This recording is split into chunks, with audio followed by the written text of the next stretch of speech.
ಅಂಕಿ ಮೇಲೆ ಎಣ್ಸಕ್ ಬರ್ದೇ ಇರೋ ಬಿಕ್ನಾಸಿ ನಿನ್ಗೆ 1500 ರೂಪಾಯಿ ಸಾಲದೇನು? ಅಷ್ಟ್ ಜನದ ಮುಂದೆ ನನ್ನ ಮೋಸ್ಕರ ಅಂತ ಕೂಗ್ತೀಯ? ಇನ್ನೊಬ್ಬ ನಾವೇನು ಇಷ್ಟೆಲ್ಲ ನಾವು ತೊಂದ್ರೆ, ಅವನೇ ಇಂಟರ್ ಕ್ಯಾಸ್ಟ್ ಮದುವೆ ಮಾಡ್ಕೊಂಡ್ಬಿಟ್ಟ. ಆಕೆನು ಬೇರೆ ಬೇರೆ ಕ್ಯಾಸ್ಟು. ಸೊ ಇವ್ರು ಆಟ ಆಡ್ಬಿಟ್ರು. ಅಮ್ಮ ಅವನು ಸಪ್ರೇಟ್ ಆಗಿ ಮದುವೆ ಮಾಡ್ಕೊಂಡ, ಅಮ್ಮನ್ನು ಬಿಟ್ಟು.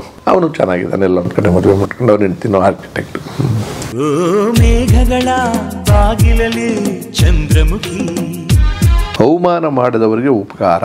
ನಮ್ಗೆ ಅವಮಾನಗಳಾಯ್ತು ಬೇಕಾದಷ್ಟು, ಚಂದ್ರರಿಗೂ ಆಗಿದೆ ಅವಮಾನಗಳು. ಅದನ್ನ ಎಲ್ಲರಿಗೂ ಆಗಲೇಬೇಕಲ್ಲ, ಏನು ತೊಂದರೆ ಇಲ್ಲ. ಆದರೆ ಎಲ್ಲ ಒಂದು ಕಡೆ ಅವಮಾನವನ್ನು ಶತ್ರುತ್ವವಾಗಿ ದ್ವೇಷ ಇದ್ದ ಅವ್ರನ್ನ ಆಮೇಲೆ ನಾನು ಮುಗಿಸ್ಬಿಡ್ತೀನಿ ಅನ್ನೋದು, ನಾನೇನೋ ಮಾಡೋದು, ಅವ್ರನ್ನ ಆಟ ಮಾಡಿಯೋದು, ಅವ್ರಿಗೆ ಅನುಕೂಲ ಮಾಡಿಕೊಡದೇ ಇರೋದು, ಈ ಥರದ್ದೆಲ್ಲ ಯಾಕೆ ಬೇಕಾಗಿದೆ? ನನಗೆ ಆಮೇಲೆ ಅರಿವಾಗ್ತಾ ಬಂತು, ಅವಮಾನ ನನ್ನ ಬೆಳವಣಿಗೆಗೆ ಆಗಿರ್ಬೋದು, ನನಗೆ ಬುದ್ಧಿ ಬರೋದಕ್ಕೋಸ್ಕರ ಆಗಿರ್ಬೋದು, ನನಗೆ ಅರಿವು ಬರೋಕ್ಕೋಸ್ಕರ ಆಗಿರ್ಬೋದು. ಆಮೇಲೆ ಅವಮಾನ ಮಾಡೋ ಥರ ನಾನು ತಪ್ಪು ಮಾಡಿದ್ದೀನೇನು ಅಂತ ಅನಿಸ್ಕೊಂತಿತ್ತು. ಹತ್ತಿರದ ರಿಲೇಟಿವ್ ಹೆಸರುಗಳು ಹೇಳಲ್ಲ ನಾನು.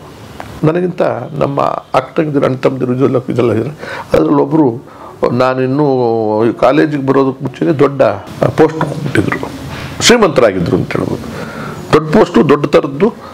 ಅವ್ರ ಗಂಡ ಹೆಂಡತಿ ಎಲ್ಲನೂ ಅನುಕೂಲವಾಗಿರ್ತಕ್ಕಂಥವ್ರು. ಸ್ವಲ್ಪ ಅವ್ರಿಗೆ ಇನ್ಫ್ಲೂಯೆನ್ಸ್ ಇರುತ್ತೆ ಅಂತ ನಾನು ಯಾವುದೋ ಒಂದು ಸಂದರ್ಭದಲ್ಲಿ ಡಿಗ್ರಿ ಮುಗಿದ ಮೇಲೆ ಸಣ್ಣದು ಯಾವುದಾದ್ರೂ ಒಂದು ಕೆಲಸಕ್ಕೆ ಇನ್ಫ್ಲೂಯೆನ್ಸ್ ಮಾಡೋಣ, ಆಮೇಲೆ ನಾನು ಹುಡುಕೊಳ್ಳೋಣ ಅಂತ ಹೋದಾಗ ಅವ್ರನ್ನ ನಡ್ಕೊಂಡ ರೀತಿ ನಮಗೆ ನೋಡ್ತು. ಅದಕ್ಕೆ ಯಾಕೆ ಅವತ್ತಿನ ಅರ್ಥನೇ ಆಗಲಿಲ್ಲ. ನಾನೇನು ಪೂರ್ತಿ ಅವ್ರ ದುಡ್ಡು ಕೇಳೋಕ್ಕೆ ಹೋಗಿರಲಿಲ್ಲ. ಒಂದು ಸಣ್ಣ ಸಹಾಯ ಇಂಥವ್ರಿಗೆ ಯಾರಿಗಾನ ಫೋನ್ ಮಾಡೋಕ್ಕಾಗತ್ತಾ ಅಂತ ಕೇಳೋಕ್ಕೆ, ಕೆಲಸಕ್ಕೆ ಅದು ಹೇಳೋವಂಥ ಜಾಗ ಅವರು.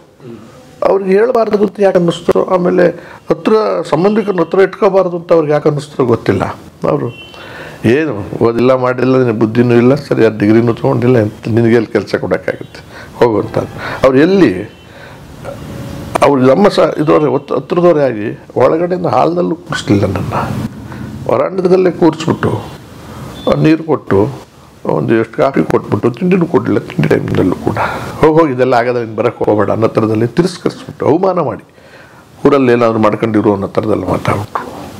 ಇದು ನಮ್ಮ ತಂದೆ ಕಳಿಸಿದ್ದ ಜಾಗ, ಹೋಗಿ ಅವ್ರನ್ನ ಕೇಳಿದ್ರೆ ಅನುಕೂಲ ಆಗ್ಬೋದು ಅನ್ನೋ ಥರದಲ್ಲಿ.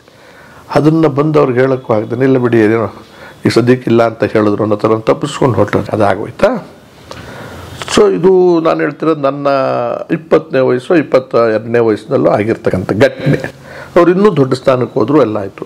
ಆದರೆ ಅದೇನೋ ಒಂದು ಘಟನೆ ನಡೀತು. ಏನಂತಂದರೆ, ನಾನು 1985ರಲ್ಲಿ MLA ಆಗೋದು. ಶಾಸಕರು ಅನಿವಾರ್ಯವಾಗಿ ದೊಡ್ಡ ಪೋಸ್ಟ್ ಸಿಕ್ಕೋಯ್ತು, ಆಗೋಯ್ತು, ಎಲ್ಲ ಆಯಿತು. ನಂಗೆ ಗೌರಿಬಿದನೂರಲ್ಲಿ ನನ್ನ ಮನೆ, ಇಲ್ಲಿ ಒಂದು ರೂಮು ಎಲ್ಲ ಇತ್ತಲ್ಲ. ಒಂದು ದಿವಸ ನಾನು ಯಾವುದೋ ಒಂದು ಮೀಟಿಂಗ್ ಮಾಡ್ತಿರ್ಬೇಕಾದ್ರೆ ತಹಸೀಲ್ದಾರ್ ಆಫೀಸಲ್ಲಿ, ಗೌರಿಬಿದನೂರು ಯಾರೋ ಒಂದು ಚೀಟಿ ಕೊಟ್ಟರು. ನಮ್ಮ ತಹಸೀಲ್ದಾರ್ ಆಫೀಸ್ ಅಂದರೆ ನಮಗೊಂದು ರೂಮ್ ಇರ್ತದೆ, ಅಲ್ಲಿ ಒಂದು ಚೀಟಿ ಬಂತು. ಇರ್ತದೆ, ನಿಮ್ಮ ಕಡೆ ಸಂಬಂಧಿಕರಂತ ಯಾರೋ ಭೇಟಿ ಮಾಡಬೇಕಂತ. ಹೆಸರು ನೋಡಿದ ತಕ್ಷಣ ಶಾಕ್ ಆಯ್ತು ನನಗೆ. ಅವರು ನಾನು ಯಾರು ಹೇಳಿದ್ನೋ ಅವರ ಮನೆಯ ಶ್ರೀಮತಿಯವರು. ಏನಂತ ಹೇಳಿದ್ರು, ಇವರು ಸ್ವಲ್ಪ ದುಃಖದಲ್ಲಿದ್ದಾರೆ ಸರ್, ಹತ್ತು ಕರೆದಂಗೆ ಆ ಥರ ಇದ್ದಾರೆ, ನಿಮ್ಮನ್ನು ನೋಡು, ಒಂದು ಕೆಲಸ ಮಾಡಿ, ಈ ಮೀಟಿಂಗ್ ಆದಮೇಲೆ ಒಳಗಡೆ ಕರ್ಕೊಂಬ, ನನಗೆ ಇರೋಕ್ಕೆ ಹೇಳು, ನಾನು ನೋಡ್ತೀನಿ, ಮಾತಾಡ್ತೀನಿ ಅಂತ ಹೇಳು. ನನ್ನ ಮನಸ್ಸು ಯಾಕೆ ಬಂತ ಗೊತ್ತಿಲ್ಲ, ಹೇಳ್ಬೋದೇ, ಬೇಡ ಹೋಗಯ್ಯ ಅನ್ಬೋದಾಗಿತ್ತು ಅನ್ನೋದು. ಬಂದ ತಕ್ಷಣ ಬರಲಿಲ್ಲ. ನಾವು ಹೋದರು. ಇವರೆಲ್ಲ ಖಾಲಿ ಆದಮೇಲೆ ಎಲ್ಲರನ್ನು ಕಳಿಸಿದ್ಮೇಲೆ ಕಳಿಸೊಂದು ಹೊರಗಡೆ ಬಂದರು. ಕಾಲಿಗೆ ಬೀಳಕ್ಕೆ ಹೋದರು. ದೊಡ್ಡವ್ರು ನನಗಿಂತ, ನನಗೊಂದು ಬೇರೆ ಸ್ಥಾನದವ್ರವ್ರು, ಅಂದರೆ ನನಗೆ ಸಂಬಂಧಿಕರು. ಅವ್ರ ಹೆಸರುಗಳು ಹೇಳಕ್ಕೆ ಗೊತ್ತಾಗೋದು ಬೇಡ ಅಂತ ನಾನು ಹೇಳ್ತಿಲ್ಲ. ಆಮೇಲೆ ಬೇಡಮ್ಮ ಬೇಡಿ ಎದ್ದೇಳಿದ್ದಕ್ಕೆ ಯಾಕೆ ನಮಸ್ಕಾರ ಎದ್ದೇಳಿ, ನೀವು ದೊಡ್ಡವರು, ಹಾಗೆ ನಮಗೆ ಅಕ್ಕನೋ ಅತ್ತಿಗೆನೋ ಈ ಥರದ ಸಮಾನ, ನೀವು ಅತ್ತೆನೋ ಅತ್ತಿಗೆನೋ ಅಂತ ಆ ಥರ ಹೇಳಿ ಎಬ್ಬರಿಸಿ ನಿಂತೇ ಇದ್ರು. ಕೂತ್ಕೊಳ್ಳಿ ಯಾರನ್ನೂ ಒಳಗಡೆ ಬಿಡಬೇಡ ಅಂತ ಹೇಳೋದು. ಏನು ಅಂತ ಹಿಂದಿಂದೆಲ್ಲ ಮರೆತುಬಿಟ್ಟು ಸ್ವಲ್ಪ ನಮ್ಗೆ ಉಪಕಾರ ಮಾಡೋಕ್ಕೆ ಸಾಧ್ಯನಾ ಅಂತ ಅವ್ರಿಗೂ ಗೊತ್ತಿದೆ. ಇವನ ಹತ್ರ ನಾನು ಹೋಗೋದ್ರೆ ಕಳೆದ್ರೆ ಇದನ್ನು ಜ್ಞಾಪಕ ಇಟ್ಕೊಂಡೇ ಇರ್ತಾನೆ ಅಂತಲ್ಲ, ಏನೋ ಐಡಿಯಾ ಇದೆ. ಅದನ್ನು ಮೀರಿ ಬರಬೇಕಾದ ಪರಿಸ್ಥಿತಿ ಬಂದಿದೆ. ಬಂದರು. ಚೇಚೆ ಅದು ಯಾವತ್ತೋ ಘಟನೆ, ಏನೋ ಗಲಾಟೆ ಒಳಗೆ ನಡೀತಾ. ಆಮೇಲೆ ಅದು ಅವತ್ತು ಯಾವ ಮೂಡಲ್ಲಿ ನೀವು ಉಳಿದ್ವಾಗ ಏನು ಕತ್ತೇನೋ ಅದನ್ನೇನು ಜ್ಞಾಪಕ ಇಲ್ಲ. ನಾನು ಜ್ಞಾಪಕಕ್ಕೆ ಹೋಗಲಿಲ್ಲ, ಬಿಟ್ಬಿಡಿ. ಅದಲ್ಲ ಈಗ ಏನಿಲ್ಲ, ನಮ್ಮ ಯಜಮಾನ್ರಿಗೆ ಸಸ್ಪೆಂಡ್ ಆಗಿದೆ ಕೆಲಸದಿಂದ. ಯಾಕೆ? ಹಣದ ಅವ್ಯವಹಾರ ಮತ್ತು ಹುಡುಗಿಯ ವಿಚಾರದಲ್ಲಿ ಏನೋ ಒಂದು ನಡೆದ ಘಟನೆ ದೊಡ್ಡ ರಾದ್ಧಾಂತಾಗಿ ಸಸ್ಪೆನ್ಷನಲ್ಲಿ ಆಗೋದು. ಎಷ್ಟು ದಿವಸ ಆಯಿತು ಅಂತ, ಇಲ್ಲ ಒಂದು 15 ದಿವಸ ಆಯಿತು. ಅವರು ಭಾಳ ಡಿಪ್ರೆಷನ್ಗೆ ಹೋಗಿದ್ದಾರೆ. ಮತ್ತು ನಮಗೆ ಈ ಥರ ಗೌರವ ಪ್ರಶ್ನೆ ಆಗಿದೆ. ಅವ್ರ ತಂದೆ ದೊಡ್ಡ ಶ್ರೀಮಂತರು, ಹುಡುಗಿಯ ತಂದೆ. ಹೇಳ್ಬೇಡಿ ಬಿಟ್ಬಿಡಿ ಅಲ್ಲಿ. ನನಗೆ ಸಂಕಟ ಆಗಿದ್ದೇನಂದರೆ ಹಣದ ವ್ಯವಹಾರ ಏನಾದರೂ ಹಾಕೊಂಡು ಅಲ್ಲಿ ಹುಡುಗಿದು ಅಂದಾಗ ಭಾಳ ಇರಿಟೇಟ್ ಆಯ್ತಿದ್ದೇನೆ ಇಂಥ ಕೆಲಸ ಆಯಿತು. ಬಟ್ ಮುಂದೆ ತಪ್ಪಿಲ್ವಲ್ಲ ಪಾಪ ಅಂದ್ಬಿಟ್ಟು ಇರಿ ಸಮಾಧಾನ ಮಾಡಿ, ನಾವು ಯೋಚನೆ ಮಾಡೋಣ ಬಿಡಿ ಅಂತ ನನ್ನ ಕೆಲಸ ಎಲ್ಲ ಮುಗಿಸ್ಕೊಂಡು ನನ್ನ ಕಾರಲ್ಲೇ ಕುಂಡಿಸ್ಕೊಂಡು ಬನ್ನಿ ಹೋಗೋಣ ಅಂತ ಬೆಂಗಳೂರಿಗೆ ಬಂದೆ. ನಾನು MLA ಆವಾಗ ರಾಚಯ್ಯನವರು ಅಂತ ನಿಮಗೆ ಗೊತ್ತಿರ್ಬೋದು, ಬಿ ರಾಚಯ್ಯನವರು ಅಂತ ದೊಡ್ಡ ಹೆಸರು, ಅವರು ಮಿನಿಸ್ಟರ್ ಆಗಿದ್ದರು ಆ ಇಲಾಖೆಗೆ. ನಾನು ಮನೆಗೆ ಏನು ಮಾಡ್ಬೋದು ಇದಕ್ಕೆ, ಬಟ್ ನಾನು ಇಷ್ಟೊಂದು ಪ್ರಾಮಾಣಿಕವಾಗಿ ಇದನ್ನು ಇಟ್ಟಿದ್ದು ಇಂಥ ಕೆಲಸಕ್ಕೆ ಅನುಕೂಲ ಮಾಡಿಕೊಡಿ ಅಂತ ಕೇಳೋದಿದೆಯಲ್ಲ ಹೆಂಗಪ್ಪ, ಬಟ್ ಮಾಡಿಕೊಡೋಣ ಅನಿಸಿದೆ ನನಗೆ. ಅದು ಒಂದು ಕೇಸ್ ಪರವಾಗಿಲ್ಲ, ನನಗೆ ಇನ್ನೊಂದು ಕೇಸ್ನ ಹೆಂಗೆ ನಾವು ಸಮರ್ಥಿಸೋದು, ಹೆಣ್ಮಕ್ಳ ಕೇಸು ಅಂತ ಹೇಳಿ ಹೋದೆ. ಕಾದೆ, ಸ್ವಲ್ಪ ಹೊತ್ತಾದ್ಮೇಲೆ ಮಂತ್ರಿಗಳು ಬಂದರು. ನನ್ನ ಕಂಡ್ರೆ ಪ್ರೀತಿ ಇತ್ತು ಅವ್ರಿಗೆ. ಚಂದ್ರು ಯಾವುದು ಪರ್ಸನಲ್ಲಿಗೆ ಬರೋದಿಲ್ಲ, ಏನಾದರೂ ಬಂದರೆ ಗುಣಾತ್ಮಕವಾದ ಕೆಲಸಕ್ಕೆ ಬರ್ತಾನೆ, ಕ್ಷೇತ್ರದ್ದು ಅದು ಇದು ಅಂತ. ಬನ್ನಿ ಚಂದ್ರು, ಸಿನಿಮಾಗಳೆಲ್ಲ ಇತ್ತು, ಹಾಗೆ ಹೇಗೆ ಬನ್ನಿ ಕೂತ್ಕೊಳ್ಳಿ ಅಂತ ಅಂದರು. ಅಲ್ಲಿ ನನಗೆ ಭಾಳ ಬೇಕಾದಂಥ ನನ್ನ ಗೆಳೆಯರೇ ಪರಿಚಯಿಸ್ತಾರೆ, ಅಂದರೆ ಭಾಳ ಹತ್ರ ಪರಿಚಯ ಇರ್ತಕ್ಕಂಥವ್ರೆ ಪರ್ಸನಲ್ ಸೆಕ್ರೆಟರಿ ಇದ್ರು. ಮುಂಚೆನೇ ಹೋಗಿ ಅವ್ರಿಗೆ ಕತೆ ಹೇಳಿದೆ, ಅಣ್ಣ ಇದಕ್ಕೆ ಬಂದಿದ್ದೀನಿ. ರಾಚಯ್ಯನವರು ಭಾಳ ಸ್ಟ್ರಿಕ್ಟ್ ಮನುಷ್ಯ, ಇದನ್ನು ನೋಡಿದ ತಕ್ಷಣ ಸಿಟ್ಟು ಬರೋದಂಥವ್ರು ಅವರು. ಆದರೆ ಕತೆ ಹಿಂಗಾಗಿದೆ, ನನಗೆ ಬೇಕಾದವರು ಇದು ಹೆಂಗಾದ್ರೂ ಬಗೆಹರಿಸ್ಬೇಕಲ್ಲ ಅಂದಾಗ ಅವ್ರು ಹೇಳಿದ್ರು, ಒಂದು ಕೆಲಸ ಮಾಡಿ ಎಲ್ಲ ಎಕ್ಸ್ಪ್ಲೈನ್ ಮಾಡ್ಕೊಂಡು ರಿಕ್ವೆಸ್ಟ್ ಮಾಡ್ಕೊಳ್ಳಿ, ಆಮೇಲೆ ನನಗೇನೋ ಹೇಳಿದಾಗ ನನಗೂ ಸ್ವಲ್ಪ ಕತೆ ಗೊತ್ತಿದೆ ಸರ್ ಅಂತ ಹೇಳಿ ತೇಲಿಸಿ ಏನೋ ಮಾಡ್ತೀನಿ, ಅದು ಅಷ್ಟೊಂದು ನೀವು ಉಪಕಾರ ಮಾಡಬೇಕು ಅಂತ, ನೀವು ಅನ್ಯಾಯ ಮಾಡಿದವ್ರಿಗೆ ಮಾಡಬೇಕು ಅಂತ ಬಂದಾಗ ನಾನು ಇಲ್ಲ ಅನ್ನೋಕೆ ಅಂತ ಮಾಡೋಣ ಅಂದರು. ಸರಿ, ಇವ್ರ ಹತ್ರ ಹೋಗಿ ಕೂತ್ಕೊಂಡು ಬಂದು, ಏನು ಚಂದ್ರು ಬಂದಿದ್ದೀರಾ ಹೇಳಿ ಅಂತ. ಏನಿಲ್ಲ, ಒಂದು ತಾಪತ್ರೆ ಇದೆ, ಸಹಾಯ ಮಾಡಬೇಕಾಗಿದೆ, ನೀವು ನನಗೆ ಬೇಕಾದವರು ಸಂಬಂಧಿಕರು ಏನಾಗಿದೆ, ಮಾಡೋಣ ಅಂಥ ತಪ್ಪೇನಿಲ್ಲದೇ ಮಾಡೋಣ ಬಿಡು, ಏನಾಗಿದೆ, ಇಲ್ಲ ನಿಮ್ಮ ಇಲಾಖೆನಲ್ಲೇ ದೊಡ್ಡ ಪೋಸ್ಟಲ್ಲಿದ್ದಾರೆ, ಸಸ್ಪೆಂಡ್ ಆಗೋಗಿದ್ದಾರೆ. ಯಾಕೆ ಅಂತ ಅಂದರು. ಎಲ್ಲ ಈ ಥರ ಹಣದ ವ್ಯವಹಾರ ಆಗಿದೆ, ಇದೆಲ್ಲರೂ ಭಾಳ ಜನ ಮಾಡ್ತಾರೆ, ಇದ್ರೆ ಇದು ಒಂದೇ ಬೇಜಾರು ನನಗೆ ಇಲ್ಲ ಅಂತ ಅವರು ತೋಡ್ಕೊಂಡು ಹೇಳಿ. ಆಮೇಲೆ ಇನ್ನೊಂದು ಸಣ್ಣನದು ತಾಪತ್ರೆ ಆಗಿದೆ, ಈ ಥರ ಯಾವುದೋ ಹೆಣ್ಣು ಮಕ್ಕಳದು ವಿಚಾರನೂ ಕಂಪ್ಲೇಂಟ್ ಬಂದಿದೆ ಅಂದಾಗ, ಇಡಿಯಟ್ ಯಾರವನು ಅಂತ ಅವರು ಬಂತು. ಸರ್ ನಿಮಗೂ ಬಂದಿದ್ದು, ನನಗೂ ಬರುತ್ತೆ, ನಾನು ಹೇಳೋದು ಒಂದು ಅರ್ಧ ಅನುಕೂಲ ಮಾಡಿಕೊಡಿ, ಪೂರ್ತಿ ಬೇಡಬೇಡಿ. ಹೆಣ್ಮಕ್ಳ ವಿಚಾರದಲ್ಲಿ ಎನ್ಕ್ವೈರಿ ಮಾಡಿ ಶಿಕ್ಷೆ ಕೊಟ್ಕೊಳ್ಳಿ.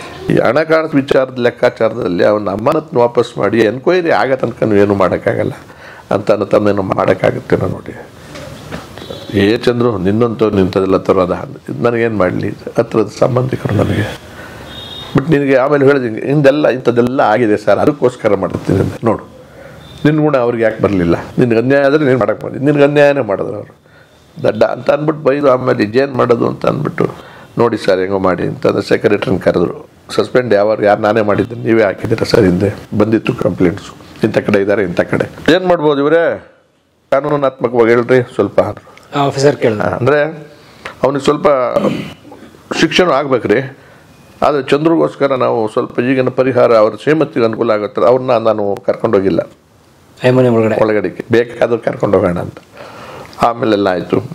ಅವರಿಲ್ಲ ಸರ್, ಅದು ಹಣದ ಕಾಸಿಂದು ಎನ್ಕ್ವೈರಿಗೆ ಹಾಕ್ಸೋಣ, ಇದ್ರದ್ದು ಪೂರ್ತಿ ಎನ್ಕ್ವೈರಿ ಹಾಕ್ಬಿಡೋಣ, ಅಲ್ಲಿ ತನಕ ಕೆಲಸ ನಾವು ಅಮಾನತನ್ನು ವಾಪಸ್ ಮಾಡ್ಕೊಂಡು ಸಬ್ಜೆಕ್ಟ್ ಟು ಕಂಡೀಷನ್ ಅಂತ ಮಾಡ್ಬೋದು, ಅಪಾಯಿಂಟ್ಮೆಂಟ್ ಕೊಡ್ಬೋದು, ಸ್ಥಳ ಯಾವುದಾದ್ರೂ ಒಂದು ಅನ್ನೋನ್ ಪ್ಲೇಸ್ಗೆ ಹಾಕ್ಬಿಡಿ ಅಂತ ಅನಿಸುತ್ತೆ ಅಂತ.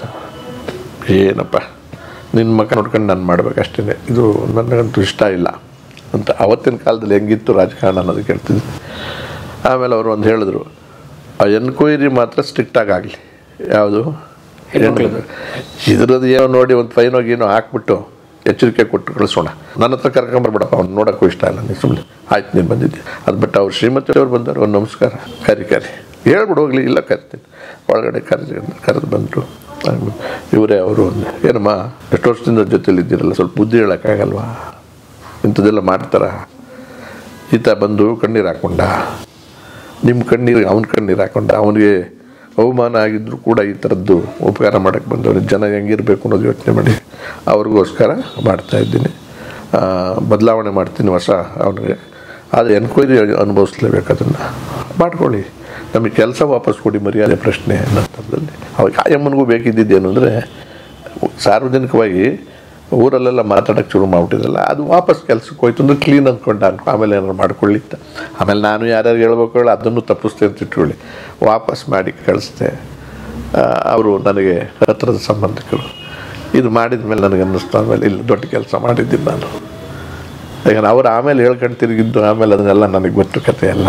ಅಂದರೆ ನಾವು ಮಾಡಿದಂಥ ಇಂಥ ಕೆಟ್ಟದ್ದಕ್ಕೂ ಕೂಡ ಒಳ್ಳೇದು ಮಾಡಿದ್ರು ಇವರು ಅಂತ ಅಂದ್ಬಿಟ್ಟು ಅವ್ರು ನನಗೆ ಪ್ರಮೋಟ್ ಅವರೇ ಮಾಡೋಕ್ಕೆ ಶುರು ಮಾಡಿದ್ರು. ಆಮೇಲೆ ತೀರೋದ್ರು ಇಬ್ಬರು ಮಕ್ಕಳೆಲ್ಲ ಎಲ್ಲರೂ ಚೆನ್ನಾಗಿದ್ದಾರೆ. ಇದು ಯಾಕೆ ಹೇಳಿದೆ ಅಂತಂದರೆ ನನ್ನ ಒಳ್ಳೆ ಗುಣ ಅನ್ನೋದಕ್ಕಿಂತ ಮನುಷ್ಯ ಈ ಥರದಲ್ಲಿ ಚಿಂತನೆ ಮಾಡಿದ್ದು. ಯಾರೋ ಕೇಡು ಬಯಸ್ತಾರೆ, ಕೇಡು ನಾವು ಮಾಡೋಕ್ಕೆ ಹೋಗಬೇಕಲ್ಲ. ಅವ್ರು ಕೇಡು ಯಾರೋ ಭಗವಂತ ಕೊಡ್ತಾನೆ, ತಪ್ಪು ನಾವು ಯಾಕೆ ಬಯಸಬೇಕು? ಮಾಡೋಕ್ಕಾದ್ರೆ ಒಳ್ಳೇದು ಮಾಡಿಲ್ಲ, ದೂರ ಇದ್ದು ಬಿಡೋಣ. ಇದು ನನ್ನ ನೀತಿ, ಇದು ನಡೆದ ಘಟನೆ. ಇವರು ನಮ್ಮ ಏರಿಯಾಗೆ ದೊಡ್ಡ ಮನುಷ್ಯರು, ಊರಿನಲ್ಲಿ ನೀರಿನ ಸಮಸ್ಯೆ ಜಾಸ್ತಿ ಆಗ್ಬಿಟ್ಟು ಒಂದು ಓವರ್ ಹೆಡ್ ಟ್ಯಾಂಕ್ ಕಟ್ಸ್ಬೇಕು ಅಂತ ತೀರ್ಮಾನ ಮಾಡಿದ. ಆ ಮನ್ಸು ಹೇಗೆ ಬರುತ್ತೆ? ಉದಾಹರಣೆಗೆ ಯಾರೋ ಒಬ್ಬ ನಮ್ಗೆ ಅನ್ಯಾಯ ಮಾಡಿದ್ರು ನೋಡಿದ್ರೆ ಸಿಟ್ಟು ಮಕ್ಕಳಿಗೆ ಬರುತ್ತೆ. ಸಿಟ್ಟಿನ ಪರಿಸ್ಥಿತಿನ ನಮ್ದು ಯಾರಿಗಾನ ಇಂಥದ್ದಾಗಿದೆ ಅಂತ ಘಟನೆ ನೋಡ್ಕೊಂಡ್ರೆ, ನಮ್ಮನೆಲ್ಲೂ ಇಂಥದ್ದು ಆಗೋಗ್ಬಿಟ್ರೆ, ಈಗ ಅಲ್ಲಿ ಯಾರು ತಪ್ಪು ಮಾಡಿದ್ನೋ ಆತ ಬಂದಿರಲ್ಲ, ನಿಮಗೆ ಅವ್ರು ಬಂದಿರಲ್ಲ. ಬಂದಿರೋರು ಯಾರಲ್ಲ, ಅವ್ರ ಪರವಾಗಿ ಹೆಂಡ್ತಿನೋ ಅಕ್ಕನೋ ತಮ್ಮನೋ ಅಣ್ಣನೋ ಅಥವಾ ಯಾರೋ ತಾತನೋ ಬಂದಿರ್ತಾನೆ, ಅವನೇನೋ ಅಪರಾಧ ಮಾಡಿರ್ತಾನೆ. ನೀವು ಸಿಟ್ಟು ಮಾಡ್ಕೊಳ್ಳೋಕ್ಕೆ, ನೀವು ಸಿಟ್ಟು ಮಾಡ್ಕೋಬೇಕಾಗಿರೋದು ಯಾರ ಮೇಲೆ? ಅವನ ಮೇಲೆ. ಆತ ಬಂದಿದ್ರೆ ಬಾಯೋದಂಗೆ ಬೈದು ಒಂದು ಹಿಂಗಾಯ್ತು ಅಂತ ಏನೋ ಅದನ್ನು ಅರಿವಾದ್ರೂ ಮುಡಿಸ್ಬೋದು. ಇದನ್ನ ಹಿಂಗೆ ಇದರಿಂದ ಅವ್ರ ಪರಿವರ್ತನೆ ಆಗೋದಾದ್ರೆ ಆಗಲಿ ಅಂತ ನಾವು ಮಾಡೋಣ ಅಂತ. ಇಲ್ಲದ್ರೆ ಕೆಡ ಇದೆಲ್ಲ ಆಗೋದಿಲ್ಲ ಅಂತ ಹೇಳೋ ಅಭ್ಯಾಸ ಜನರಲ್ ಆಗಿದೆ. ನಾನು ಅಷ್ಟು ಮದುವೆ ಎಷ್ಟೋ ಸತಿ ಇಂಥವು ಸಿಟ್ಟು ಮಾಡ್ಕೊಂಡಿದ್ದೀನಿ. ಅಲ್ಲಿಂದ ಆಚೆಗೆ ಬಿಟ್ಟು ಕೆಟ್ಟದ್ದು ನಾನು ಫೈನಲಾಗಿ ಇಷ್ಟೇ ತೀರ್ಮಾನ ಮಾಡ್ಕೊಂಡಿದ್ದೆ, ಕೆಟ್ಟದ್ದು ಮಾಡೋದು ಬೇಡ, ಆದರೆ ಒಳ್ಳೇದು ಮಾಡೋಣ, ಇಲ್ಲದ್ರೆ ಬಿಟ್ಟು ಸುಮ್ಮನೆ ನಾನೇನು ಮಾಡ್ಬೋದಾಯ್ತು. ನೆಕ್ಸ್ಟ್ ಫೈನಲ್ಲು ನನ್ನ ಕೈಲಿ ಇದಾಗಲ್ಲಮ್ಮ, ನೀವು ಯಾರನ್ನ ನಾವು ಕೇಳ್ಕೊಳ್ಳಿ, ದುಡ್ಡು ಗಿಟ್ಟು ಕೊಟ್ಟು ಮಾಡಿಸ್ಕೊಳ್ಳಿ, ಏನು ಬೇಕಾದ್ರೂ ಮಾಡಿಸ್ಕೊಳ್ಳಿ, ಇದು ನನ್ನ ಮನಸ್ಸು ಒಪ್ಪಲ್ಲ ಅಂತ ಹೇಳ್ಬೋದಾಯ್ತು. ಮನಸ್ಸು ಒಪ್ಪಲ್ಲ ಅಂತ ಅಂದಾಕ್ಷಣಕ್ಕೆ ಇದನ್ನು ಪರಿಹಾರ ಆಯ್ತು. ಅದು ಆಯಿತು, ಏನು ಮಾಡ್ಕೊಳ್ಳೋಣ ಇವರಿಂದ. ಒಲಿ ಈಗ ನೋಡಿದ ನಾನು ಅವತ್ತು ನೀವು ಹಿಂಗೆ ಮಾಡಿದ್ರಲ್ಲ, ನಾನು ಹಿಂಗೆ ಮಾಡಿದೆ, ನಿಮ್ಮ ಕುಟುಂಬದವ್ರಿಗೂ ಹೇಳಿ ಆ ಥರ ಅಂತ ಮಾಡೋಣ ಅಂತ ಮಾಡಿದೆ. ಅದು ಒಳ್ಳೇದಾಗಿ. ಕೆಂಡ ಏರ್ಬಂತು ಸಿದ್ದರಾಮಯ್ಯ, ಕೆಂಡದ ಮಳೆನೇ ಸುರಿದ್ರು ನಾನು ಬೂದಿ ಆಗುವನಲ್ಲ, ಸದಾ ಇರೋನು ಅಂತಾನೆ ನಮ್ಮ ತಂದೆ ನನಗೆ ಸದಾಶಿವ ಅಂತ ನಾಮಕರಣ ಮಾಡಿರೋದು. ಸುಮ್ಮನೆ ವಿಚಾರದಲ್ಲಿ ಗೊತ್ತಿದೆ, ಅದು ಏನು ಕಟ್ಟಿಸ್ದೆ ಇದೆಲ್ಲ ಅಂತ ಚಿತ್ರೀಕರಣ ಕೊಡೋದಿಲ್ಲ. ಇದನ್ನ ನೀವು ತೋರಿಸ್ಬಿಟ್ಟಿದ್ದೀರಿ, ಈಗಲೂ ಬರ್ತಾವೆ, ಯಾವ್ಯಾವುದೋ ಫೋನ್ ಬರ್ತಾವೆ, ಶೂಟಿಂಗ್ ಕೊಡಬೇಕು, ಶೂಟಿಂಗ್ ಕೊಡಬೇಕು. ಹ್ಞೂ ಸರ್, ನೀವು ಅಪಾಯ ಮಾಡಿದ್ದೀರ ನನಗೆ. ನಾನು ಒಂದು 400 ರೂಪಾಯಿ ಸಂಬಳದಲ್ಲಿದ್ದವನು 1200ಕ್ಕೆ ಹೋದೆ, 1200ರಿಂದ 2000ಕ್ಕೆ ಹೋದೆ, 2000ದಿಂದ 8,000 ಹೋದೆ, 12,000ಕ್ಕೆ ಹೋದಾಗ ಅಲ್ಲೆಲ್ಲ ಒಂದು ಸ್ವಲ್ಪ ಏನು ಹೇಳಿದ್ನಲ್ಲ, ಗಲಾಟೆ ಕುಜಿತ್ ಎದುರ್ಕೊಳ್ಳೋದು ಭಯ ಎಲ್ಲ ಇತ್ತು ಅಂತ ಈ ಮನೇನ ಅಚ್ಚುಕಟ್ಟಾಗಿ ಇಬ್ಬರು ಒಪ್ಕೊಂಡು ಕಮರ್ಷಿಯಲ್ ಮಾಡೋದು ಬೇಡ ಅಂತ ಕಟ್ಸ್ಕೊಂಡು ಮಾಡ್ತಾಯಿದ್ದೀವಿ. ಈಗ ಅದು ನಿಮ್ಮಿಂದ ಎಲ್ಲರೂ ಫೋನ್ಗಳು ಅದು ಇದು ಹೊಡಿತಾ ಇದ್ದಾರೆ, ಚಿತ್ರ ಶೂಟಿಂಗ್ ಕೊಡಿ. ಹೌದಪ್ಪ, ಶೂಟಿಂಗ್ ಎಲ್ಲ ಕಟ್ಸಿರೋದು ವಾಸಕ್ಕೆ, ನಿಮ್ದು ಯಾವ್ದಾನ ಜಾಗ ಶೂಟಿಂಗ್ ಇದ್ರೆ ಅಲ್ಲಿಗೆ ಬರ್ತೀನಿ ನಾನು ಅಂತ ಹೇಳಿ, ನಿಮ್ಮದೇ ಇದನ್ನು ಮಾಡ್ಬಿಡ್ತೀನಿ ಸರ್, ಸೀರಿಯಲ್ ಮಾಡ್ಬಿಡ್ತೀವಿ ಅಂತಲೂ ಕೇಳ್ತಾ ಇದ್ದಾರೆ ಅದನ್ನು. ಆದ್ದರಿಂದ ಇದು ನಮ್ಮನೆ ಸುಮ್ಮನೆ ಕಟ್ಟಿದ್ದೇನೆ ನಮ್ಮ ನೆಮ್ಮದಿಗೋಸ್ಕರ ಅನ್ನೋ ಮಾತನ್ನು ಈ ವಿಚಾರದಲ್ಲಿ ಹೇಳೋದಿತ್ತು. ನನ್ನ ಮಗನಿಗೆ ಮದುವೆ ಮಾಡೋ 2 ಮಕ್ಕಳು, ಭರತ್ ಮತ್ತು ಶರತ್. ಮದುವೆ ಮಾಡೋಂಥ ವಯಸ್ಸಾಗ್ತಾ ಇದೆ, ಅಲ್ಲಿ 28, 29 ಮುಗಿತಾ ಇದ್ರು ಅವನು ಒಪ್ಕೋತಾ ಇಲ್ಲ. ಯಾವುದು ಅವನು ನೋಡ್ಕೊಂಡು ಇದಾನೋ ಇಲ್ವೋ ಅದೊಂದು ಡೌಟ್ ಬೇರೆ ಇರ್ತದಲ್ಲ. ಇಲ್ಲಿ ಇಂಗ್ಲೆಂಡ್ಗೆಲ್ಲ ಹೋಗ್ಬಿಟ್ಟು ಓದ್ಕೊಂಡ್ಬಂದ ಇದೆಲ್ಲ ಆಮೇಲೆ ಒಂದ್ಸರಿ ಕರೆದು ಕೇಳಬಿಟ್ಟು ನೋಡಪ್ಪ ಮದುವೆ ಮಾಡಬೇಕಾಗಿದೆ, ತಳ್ಳೋ ಅಂಥ ವಿಚಾರಗಳು ಏನೂ ಇಲ್ಲ ನಿನಗೆ. ಓಲೆ ಅಕ್ಕಂಗಿದ್ದಾರೆ ಅವ್ರು ಮದುವೆ ಮಾಡ್ಕೋಬೇಕು ಅಂತ ನೀನು ಹೇಳಕ್ಕೆ ಅದೂ ಇಲ್ಲ. ನಿಮ್ಗಿದ್ದು ಪ್ರಾಬ್ಲಮ್ಮೂ ಇಲ್ಲ, ನನಗಿದ್ದಿದ್ದು ಪ್ರಾಬ್ಲಮ್ ಮದುವೆ ಇಲ್ಲ. ಮತ್ತು ನಿನಗೆ ಒಂದು ಕೆಲಸಕ್ಕೆ ಸೇರಿದ್ಯಾ, ಅನುಕೂಲ ಇದೆ, ಸಂಬಳ ಇದೆ, ಇನ್ನೇನು ಅಂತಂದು ಇಲ್ಲ ಮಾಡ್ಕೊತೀನಿ. ಫುಲ್ ಸ್ಟಡಿ ಆಗಿಲ್ಲ, ಪೂರ ಸ್ಟಡಿ ಏನು ನಿನ್ಗೆ ಮುದುಕಾದ್ಮೇಲೆ ಸ್ಟಡಿ ಆಗ್ತೀನಿ, ನೀನು ಮಾಡ್ಕೊಳ್ಳೋದಾದ್ರೆ ಇಲ್ಲದ್ರೆ ಇಲ್ಲ ಅಂತ ಹೇಳುವಂಥ ಗಂಡ ಹೆಂಡ್ತಿ ಇಬ್ಬರು ಗಲಾಟೆ ಮಾಡೋದು ಸ್ವಲ್ಪ ಮನೆಯಲ್ಲಿ. ಒಳ್ಳೆಯವರು ಸಾಫ್ಟ್ ಅದೇನು. ಆಮೇಲೆ ಅವನಿಗೆ ನನಗೆ ಗೊತ್ತಾಯ್ತು, ತಿಳ್ಕೊಂಡೆ ಸಿಗರೇಟ್ ಇಲ್ಲ, ಡ್ರಿಂಕ್ಸ್ ಇಲ್ಲ, ಆವಾಗ ಮಾಂಸನೂ ತಿನ್ನಲ್ಲ, ಈಗಲೂ ಏನೋ ಒಂದು ಸ್ವಲ್ಪ ತಿಂತೀನಿ ಅಂತಂದ, ಫಿಶ್ ತಿಂತೀನಿ ಅಂತಂದ ಇರಲಿ. ಆಗ ಮುನ್ ಕೇಳಿದಾಗ ಇಲ್ಲ ಒಂದು ಫೈನ್ ಡೇ, ನಾವು ಗಲಾಟೆ ಜಾಸ್ತಿ ಆದಮೇಲೆ ಆಯಿತು ಮಾಡ್ಕೊತೀನಿ, ಯಾರ್ಯಾರ ಕೈಲಿ ಮಾಮೂಲಿ. ಆಮೇಲೆ ಯಾಕೋ ಹೊಂದಾಣಿಕೆನೂ ಆಗಿಲ್ಲ. ನಮ್ಮಲ್ಲಿ ಇರೋದೇ ಚಿಕ್ಕದು ಅಂತ ಸಮಾಜ ಅಂತ, ಅಲ್ಪಸಂಖ್ಯಾತರಲ್ಲಿ ಸ್ವಲ್ಪ ಸಂಖ್ಯಾತರಲ್ವ ನಾವು, ಅದರಲ್ಲಿ ಸಿಗೋದು ಕಷ್ಟ ಆಯ್ತು. ಇವನಿಗೆ ಬೇಕಾದಂಥವ್ರು ನೋಡ್ಕೋಣ ಅಂತ ಹುಡುಕುವಾಗ ಆಮೇಲೆ ನಾನು ಕೇಳಿದೆ, ನೀನು ನೋಡ್ಕೊಂಡಿದ್ರೆ ಧೈರ್ಯವಾಗಿ ಹೇಳ್ಬಿಡು, ನಮ್ದೇನು ಅಡ್ಡಿ ಮಾಡಲ್ಲ.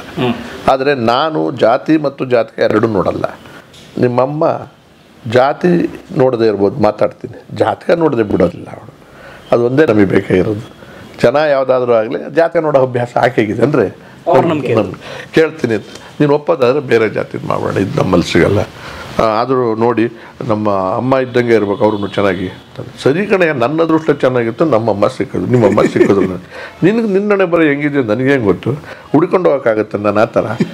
ನೋಡಿದವ್ರನ್ನೇ ಚೆನ್ನಾಗಿದ್ದಾರೆ ಅನ್ಕೋಬೇಕಪ್ಪ ನೀನು ಅಂತ ನಾನು ಹಿಂಗೆ ರೇಗಿಸಿ ಒಂದು ಸಮಸ್ಯೆ ಮಾಡಿದೆ.